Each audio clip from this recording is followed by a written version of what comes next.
My name is Stephen Round, and I am a second grade teacher in the Providence School Department. I came to the meeting 2 nights ago, and I wished to read this letter of resignation to you, but I was not given the opportunity, so I'd like to read it to you now. It's addressed to the Human Resources Department, Providence Public Schools. To Paula Shannon, Susan Lucy, Carolina Creel, the Providence School Board, and the parents of my students. Below you will find, word for word, my personal philosophy of education, which was part of my application for a teaching position in the Providence Public School System in 1999. I believe that my goal as an educator should be the creation of lifelong learners. If I am going to meet that goal, I must provide children with an educational experience that is both rewarding and enjoyable. Therefore, it is important for students to understand how the knowledge received in the classroom will benefit them in the real world. It is my responsibility as a teacher to find various ways to make the process possible. To do this, I must be creative and open-minded enough to try new methods and approaches, but perceptive enough to embrace only those methods and approaches that prove to achieve that end. I was hired for a second grade position by Principal Nancy Owen at what was then the Charles N. Forts Magnet Academy, and it was a great fit for several years. Unfortunately, in the attempt to conform and abide by the misguided notions of educrats, the school system in which I had so much pride drastically changed. Rather than creating lifelong learners, our new goal is to create good test takers. Rather than being the recipients of a rewarding and enjoyable educational experience, our students are now relegated to experiencing a confining and demeaning education.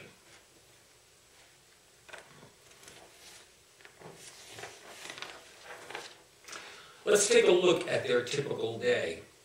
Breakfast is no longer served in the cafeteria, where children used to have time to talk and socialize. Now it is piled on a table in the classroom and consumed during the first moments of class, supposedly while they are working. Lunches are much better. By that time, the children are so starved for social contact and a chance to talk that the cafeteria quickly becomes unbearably loud for students and supervising faculty alike. The alternative, the dreaded silent lunch, is often the only answer. So now there's recess, which lasts all of 20 minutes when the weather permits. This should be time for all students to run around and work off their pent-up energy. But unfortunately, since recess is the only enjoyable part of the day for these students, teachers have been forced to use it as a bargaining chip in the classroom. Students either do their work, behave, and keep quiet during class time, or they lose recess. And more often than not, the kids who need the recess time the most lose it because of poor behavior in the classroom. So then it's time to line up quietly, form a straight line, and proceed back to the classroom for another session of learning. It's no small wonder that we have such a high rate of behavior disorder within our classrooms. I personally had 2 children in my class of 26 who were and still are severe behavior problems, and at least 6 more who would be considered moderate BD. Actually, there were only 4 or 5 children in the entire class who could consistently hold it together day after day without getting into trouble.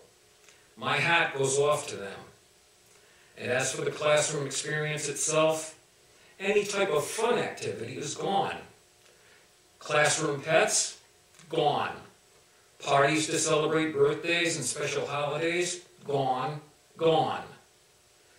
How about field trips? Those adventures out into the real world to experience what it's like to live on a farm. Trips to the zoo, and even the experience of visiting a real museum. Gone, gone, gone. And finally, my determination to be creative and open-minded enough to try new approaches to teaching. Ha! The powers that be say that if it isn't in the accepted curriculum and done at the appropriate time, it can't be used. Why, I was even prohibited from tutoring my neediest students, my so-called dyslexic students, on my own time and after school. Not just once, but twice, in 2 separate schools. And this was after my principal and the students' parents had approved of what I was doing. These parents were happy that their children were finally reading. The students were happy to know that they really weren't stupid. And I had the satisfaction of knowing that I was truly having a positive effect on children's lives. But Chief Academic Officer Shannon would rather see these 9 children fail than do something not specifically prescribed in this one-size-fits-all curriculum. When asked for a meeting, she literally would not give me, the students, or their parents the time of day. So, gone, gone, gone. I've had it. I quit.